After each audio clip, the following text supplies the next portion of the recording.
Hi everyone, welcome to Difference Frames the World, a channel where you can see the world from a different angle. Please subscribe to our channel and turn on the notification so you will not miss our videos uploaded every week. Today we talk about Japan when the country greeted its new leader. On the afternoon of October 1, 2024, Fumio Kishida was forced to leave his position and became Japan's former prime minister, a historic figure. Japan's new prime minister, Shigeru Ishiba, is a hawkish right-wing politician tougher than Fumio Kishida. He stepped into office the same day Fumio Kishida resigned. Under his leadership, the relationship between Japan and China might become more difficult than today. He is believed to be more radical than his predecessor. It was a surprise that Shigeru Ishiba was selected as the new national leader, as many analysts believed he, the oldest candidate, was one of the least probable candidates to win the race when Japan was given a chance to choose its youngest or first lady prime minister. Like most Japanese politicians, Shigeru Ishiba is a chameleon, ready to change colors adapting to various political environments. Before 2010, he had been quite friendly to Beijing, but he changed his stance when it became politically correct for the Japanese political circle to counter China in line with the United States.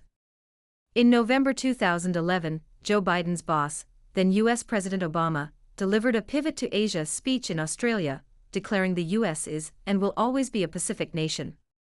America's new focus on Asia-Pacific came into shape way before the speech, and as one of America's vassals in Asia, Japan initiated the Anti-China Mechanism, Quad, back in 2007. There are several reasons why Japan is hostile to China. The following three are among those most adversely affecting the relationship between Beijing and Tokyo. The first is the Japanese aggression in the 1930s through 1940s, the second is the dispute over the Diaoyu Island or Senkaku as Japan names it, and the third is Taiwan. Before China hosted the 2008 Olympic Games, the country was regarded as a world factory of low-cost commodities, and most Western countries, including the US and Japan, maintained a friendly relationship with Beijing. The success of the Beijing Olympics in 2008 showed a different and successful China to the world, signaling the sleeping dragon to be awake soon. The West realized China could become a superpower shortly, challenging the rules-based international order. As a vassal state of the United States, Japan is militarily and economically neutered, and it has no other choice but to follow the US closely to oppose China. Under such circumstances, many Japanese politicians changed. The assassinated former Japanese Prime Minister, Shinzo Abe, was one of them turning against China, and the new leader, Shigeru Ishiba, was another. From 2007 to 2008, Shigeru Ishiba was Japan's defense minister. He was assigned to a new position as the Minister of Agriculture, Forestry, and Fisheries till 2009. He was a seasoned politician and a key player in the Japanese political circle for nearly 40 years. It is worth mentioning that he is not only tough with China, but also refuses to be obedient to the United States. In his campaign not long ago, he even hit back directly at the United States, calling for an equal partnership between Japan and the US. Even though he opposed Shinzo Abe, who had been excessively obedient to the US, he shares the same values with the former Prime Minister militarizing Japan again.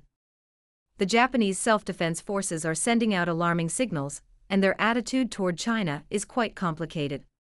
Shigeru Ishiba ran for the party's leadership 5 times and finally won. With his rich experience and credentials, he is well known as a policy generalist. It is not surprising that he can make Japan slightly different.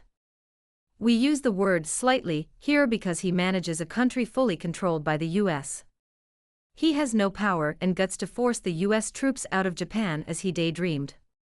As we said earlier, Shigeru Ishiba may even become more radical and go to extremes than he was under Fumio Kishida's administration. Fumio Kishida, his predecessor, is a hawk of the far right wing, who has already laid the foundation for the revival of militarism, so the new leader will decisively show Japan's fangs and push for the abolition of the peace constitution so that Japan's road to a strong military can be further advanced. The Japanese politicians have been working toward normalizing their country militarily for many decades, since the grandfather of Shinzo Abe was in power in the 1950s. Shigeru Ishiba wants Japan to be independent from the US, and he is dissatisfied with America's assertive practices, like the $14.9 billion deal of Japan Steel acquiring U.S. steel. He points out that the U.S. always exerts pressure and threats on allies, not only against Japan but also against NATO countries. Regarding Joe Biden's refusal for Nippon to acquire U.S. steel, with the excuse of national security, which he believes is extremely incongruous, he claims it will undermine trust between allies. He even complained that the U.S. exploits its allies by adopting unilateral protectionist policies. Shigeru Ishiba had previously said in an interview with the Japanese media that he was considering building a military base in the United States, like Guam, due to the lack of adequate training grounds for Japan's self-defense forces. He repeatedly emphasized that the move was not for military deployment, but to enhance training capabilities. During his election campaign, he repeatedly expressed his strong dissatisfaction with the current Mutual Security Treaty, reasoning that the relationship should be an equal alliance. He advocates that the U.S. and Japan should jointly manage the U.S. military bases in Japan, rather than allowing them to be autonomous, with Japan only paying for the bases but unaware of what is happening inside. Shigeru Ishiba argues that Japan must have the right to partial self-defense, and the U.S., as an ally, should fulfill its obligation to help Japan. We have to say that the new Japanese leader is a daydreamer. America is a declining superpower, indeed, but it is still much stronger than the United Kingdom after World War II, so its global dominance will not collapse in a day. The U.S. must decline to a certain point before it allows Japan, South Korea, and other vassal states to gain partial independence as Shigeru Ishiba dreamed. Although Shigeru Ishiba is a daydreamer, he may be more radical than Fumio Kishida in Japan's path toward a normalized military power. His position on China is extremely complex and controversial. Before 2010, he was friendly to China, promoting a relationship of trust and cooperation with China.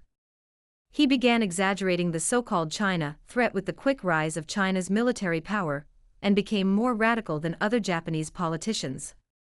In July 2022, Shigeru Ishiba visited Taiwan, where he discussed the so-called China threat with the Taiwanese authorities and called for Japan to strengthen collaboration with the island's troops to deal with emergencies.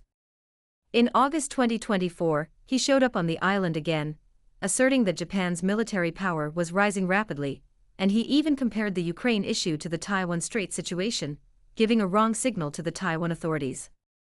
On September 22, he again condemned China for Chinese military aircraft intruding into Japan's airspace, and strongly stated that the Japanese self-defense forces had the right to take action if a similar situation occurred again.